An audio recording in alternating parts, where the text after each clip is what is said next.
نحمده ونصلي على رسوله الكريم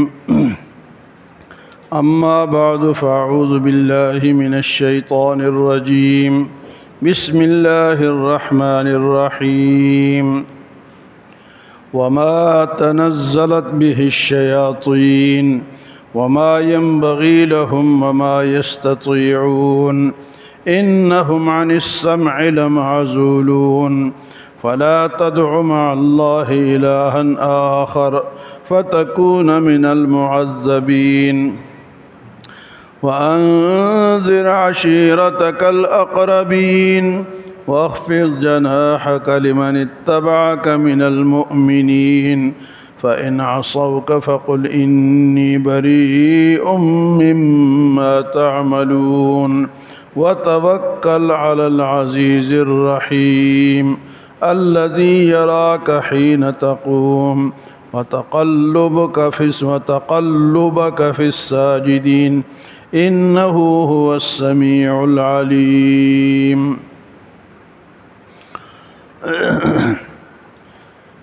قرآن کی حقانیت کا بیان ہوا، پھر فرمایا کہ عمر دیے تمہیں اس سے فائدہ اٹھا لو، بعد میں ہاتھ ملتے رہو گے لیکن وقت نہیں ہوگا۔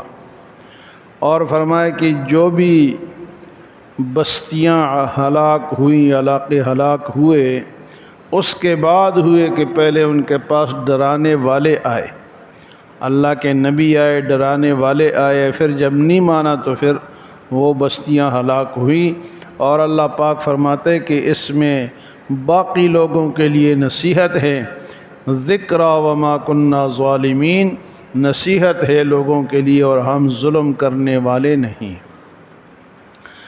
حضور صلی اللہ علیہ وسلم پر کچھ دن وحی نہیں آئی، آپ پریشان ہوئے، تو یہاں تک کہ آپ کو بخار ہو گیا۔ تو آپ کی چچی ابو لہب کی جو بیوی تھی وہ بھی کافرہ تھی، وہ آئی اور کہا کہ جو آپ کا شیطان آپ کو باتیں بتاتا تھا اس نے بتانا چھوڑ دی۔ تو وحی بند ہو گئی۔ اس نے یہ الفاظ کہے کہ جو شیطان، وہ کہتے تھے نا کہ شیطان آپ کو سکھاتا ہے، تو اس کا جواب اللہ پاک نے دیا، وَمَا تَنَزَّلَتْ بِهِ الشَّيَاطِينَ، اور اس کو شیطان نے تو نازل نہیں کیا۔ پیچھے ہم سن چکے وَإِنَّهُ لَتَنزِيلُ رَبِّ الْعَالَمِينَ، یہ تو رب العالمین نے نازل کی، شیطان کا کیا کام ہے؟ شیطان وَمَا تَنَزَّلَتْ بِهِ الشَّيَاطِينَ وَمَا يَنبَغِي لَهُمْ وَمَا يَسْتَطِيعُونَ، اور ان کے لیے یہ بات ان کے لائق بھی نہیں ہے کہ وہ ایسا کام کریں، اور نہ ان کے اندر یہ طاقت ہے۔ یہ اللہ کی طاقت سے قرآن نازل ہوا۔ فرمایا انہم عن السمع لمعزولون، اللہ نے تو ان کو سننے سے بھی محروم رکھا ہوا ہے کہ شیطان قرآن کو سنے۔ یہ اس طرح کرتے تھے نا شیاطین، جب وہی شروع میں نازل، اب بھی کرتے ہیں، آسمان کے قریب جاتے ہیں، فرشتے آپس میں گفتگو کرتے ہیں، تو یہ کچھ باتیں لے کے پھر لوگوں کو بتاتے ہیں۔ فرشتے کہتے کہ آج اللہ کی طرف سے یہ حکم ہوا، یہ بات آج نازل ہوئی، تو وہ یہ آسمان کے قریب جا کے یہ باتیں سنتے، تو وہاں سے اللہ پاک نے وہ شہاب ثاقب کو مقرر کیا، ان کو تیر لگتے ہیں۔ آپ نے آسمان میں دیکھا ہو نا کہ رات کو ایک شعلہ آتا ہے اور آ کے بجھ جاتا ہے، اصل میں وہ یہ جو شیطان جاتے ہیں نا، ان کو مارا جاتا ہے، تو اب یہ جا نہیں سکتے۔ اللہ فرماتے انہم عن السمع لمعزولون، ان کو تو سننے سے بھی اللہ نے روک رکھا ہے، تو کہاں سے یہ نازل کریں گے؟ پھر فرمایا کہ فلا تدع مع اللہ الہا آخر، آپ اللہ کے سوا کسی اور کو نہ پکارے۔ تو یہ حضور کو مخاطب کر کے امت کو سمجھایا جا رہا ہے کہ پکارنا کس کو ہے؟ اللہ کو ہے، اللہ کے سوا کوئی مشکل کشا نہیں۔ اللہ کے سوا کوئی معبود نہیں، اللہ کے سوا کوئی حاضر ناظر نہیں۔ فرمایا فلا تدع مع اللہ الہا آخر، اس کے ساتھ کسی اور کو الہ نہ مانو، مشکل کشا نہ مانو، حاجت روا نہ مانو۔ فتکون من المعذبین، اگر اس طرح کرو گے تو عذاب سہنے والوں میں سے ہو جاؤ گے، جن پہ عذاب ہوتا ہے۔ تو جتنے بھی شرک کے اڈے ہیں اس سے فائدے کے بجائے نقصان ہوتا ہے۔ فرمایا تمہیں عذاب ملے گا اگر اللہ کے سوا کسی اور کو پکارو گے تو۔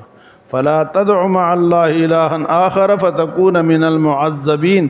تو اللہ کے نبی کو مخاطب کر کے امت کو سنایا جا رہا ہے کہ غیر اللہ کو نہ پکارو۔ اور پھر حضور سے فرمائے وَأَنذِرْ عَشِيرَتَكَ الْأَقْرَبِينَ، آپ اپنے قریبی لوگوں کو ڈرائیں، آپ اپنے گھر والوں کو ڈرائیں، قریبی لوگوں کو پہلے نصیحت کریں۔ وَأَنذِرْ عَشِيرَتَكَ، تو نصیحت سب سے پہلے اپنوں کو کرنی چاہیے اور کی جانی چاہیے۔ اگر اپنے سیدھے ہوں گے تو آسانی ہوگی۔ اب گھر میں ایک بندہ نمازی ہے تو وہ جب جاتا ہے تو باقی 4 5 6 جو ہے وہ بے نمازی ہوتے ہیں، تو وہ بیچارہ بھی کہتا ہے یار یہ سو رہے ہیں سارے تو میں بھی سو جاؤں، اس کے لیے مشکل ہوتی۔ لیکن اگر ایک اٹھ کے چل پڑتا ہے نا تو ساتھ اور بھی آتے ہیں تو اس کے لیے بھی آسانی ہوتی۔ فرمایا کہ سب سے پہلے گھر میں، اور نصیحت کرنا گھر میں آسان بھی ہے اور حق بھی پہلے ان کا بنتا ہے کہ پہلے اگر اسلام ایک اچھی چیز ہے تو پہلے گھر والوں کو ملنی چاہیے، دین اگر ایک نعمت ہے تو پہلے اپنوں کو ملنی چاہیے۔ تو آپ صلی اللہ علیہ وسلم نے اپنے تمام خاندان والوں کو بلایا، جبل قیس پہ آپ کھڑے ہوئے، کوہ صفا پہ آپ کھڑے ہوئے اور فرمایا کہ اے لوگو، چادر آپ نے ہلائی، سب جمع ہوئے تو کہا کہ اگر میں تمہیں کہوں کہ اس پہاڑ کے پیچھے لشکر ہے جو تم پہ حملہ کرنے والا ہے تو میری بات مان لو گے؟ تو انہوں نے کہا آپ نے 40 سال ہمارے اندر گزارے ہیں، ہم نے آپ کو کبھی جھوٹ بولتے ہوئے نہیں دیکھا، ہم آپ کی بات مانیں گے۔ تو آپ نے فرمایا قولوا لا الہ الا اللہ تفلحون، لا الہ الا اللہ کہہ دو بس تم کامیاب ہو جاؤ گے۔ یہ دنیاوی لشکر اگر نہیں بھی ہے تو آخرت کا لشکر تو تیار ہے تمہارے خلاف، جہنم کا لشکر تو تیار ہے۔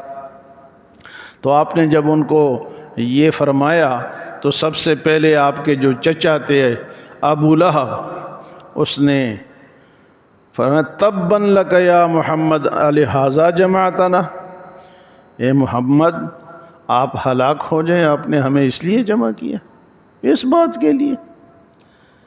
لیکن اس کو یہ سمجھ نہیں تھی کہ وہ حضور تو سب کے خیر خواہ تھے۔ فرمایا وَأَنذِرْ عَشِيرَتَكَ الْأَقْرَبِينَ، اپنے قریبی لوگوں کو پہلے ڈرائیں۔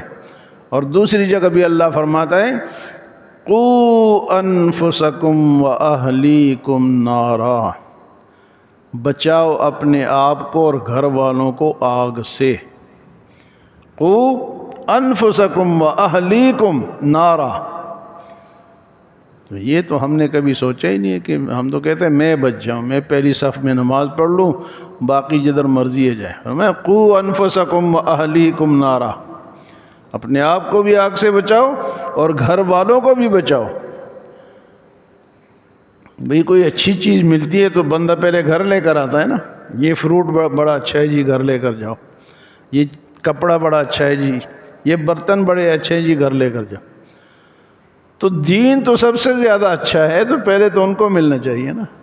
قُوا أَنفُسَكُمْ وَأَهْلِيكُمْ نَارًا، اور یہاں فرمائے وَأَنذِرْ عَشِيرَتَكَ الْأَقْرَبِينَ۔ تو اللہ پاک نے جواب دیا تبت یدا، اس نے کہا تباً لک یا محمد، آپ ہلاک ہو جائیں۔ اللہ نے فرمایا کہ ابو لہب اور اس کے ہاتھ ہلاک ہو جائیں، تبت یدا ابی لہب وتب۔ فرمایا وَأَنذِرْ عَشِيرَتَكَ الْأَقْرَبِينَ وَاخْفِضْ جَنَاحَكَ لِمَنِ اتَّبَعَكَ مِنَ الْمُؤْمِنِينَ، اور جو آپ پر ایمان لا چکے ہیں، جو آپ کے ساتھی ہیں، دوست ہیں، ان کے ساتھ نرمی اختیار کریں۔ کیا کریں؟ اپنوں کو دھتکارنا نہیں ہے، ان کے ساتھ نرمی اختیار کریں۔ وَاخْفِضْ جَنَاحَكَ لِمَنِ اتَّبَعَكَ مِنَ الْمُؤْمِنِينَ، ان کے سامنے آپ جھکیں، ان کی بات مانیں۔ اور سورۃ آل عمران میں اللہ پاک فرما چکے ہیں وَلَوْ كُنْتَ فَظًّا غَلِيظَ الْقَلْبِ لَانفَضُّوا مِنْ حَوْلِكَ فَاعْفُ عَنْهُمْ وَاسْتَغْفِرْ لَهُمْ وَشَاوِرْهُمْ فِي الْأَمْرِ فَإِذَا عَزَمْتَ فَتَوَكَّلْ عَلَى اللَّهِ إِنَّ اللَّهَ يُحِبُّ الْمُتَوَكِّلِينَ۔ اے میرے نبی، اگر آپ سخت مزاج ہوتے تو یہ سارے آپ سے بھاگ جاتے۔ تو یہ جو تبلیغ والے ہوتے ہیں نا، یہ اس آیت پہ عمل کرتے ہیں، ان کو سنائی جائے کڑوی کسیلی باتیں یہ سنتے ہیں لیکن یہ چپ رہتے ہیں۔ یہ حکم ہے کہ جو آپ کے دوست ہیں، جو ایمان والے ہیں، جو قریبی ہیں، ان کا کیا کریں؟ ان کا خیال کریں۔ فرمایا کہ وَاخْفِضْ جَنَاحَكَ لِمَنِ اتَّبَعَكَ مِنَ الْمُؤْمِنِينَ فَإِنْ عَصَوْكَ فَقُلْ إِنِّي بَرِيءٌ مِّمَّا تَعْمَلُونَ۔ اگر یہ بات نہ مانیں، آپ کے قریبی یا کافر بات نہ مانیں، تو اللہ جانتا ہے کہ وہ کیا کرتے ہیں، اللہ خود ہی ان سے نپٹے گا۔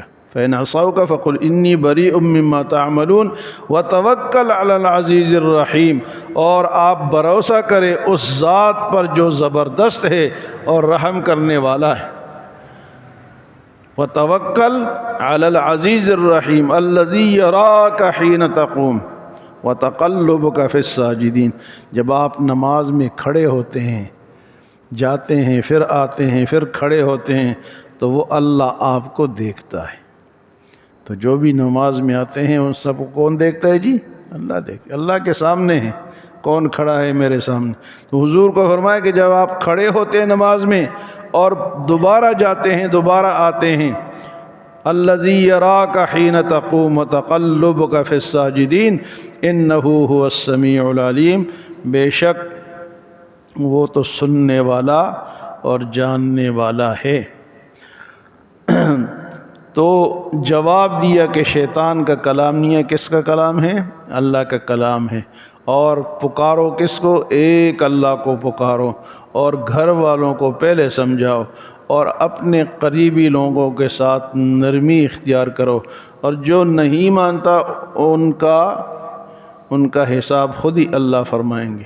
جو نہیں مانتا، ہم نے کوشش کی، نہیں مانا، سرکشی اختیار کی، تو پھر فرمائے فَإِنْ عَصَوْكَ فَقُلْ إِنِّي بَرِيءٌ مِّمَّا تَعْمَلُونَ، اور بھروسہ کرو اس ذات پر جو زبردست ہے اور رحم کرنے والا ہے۔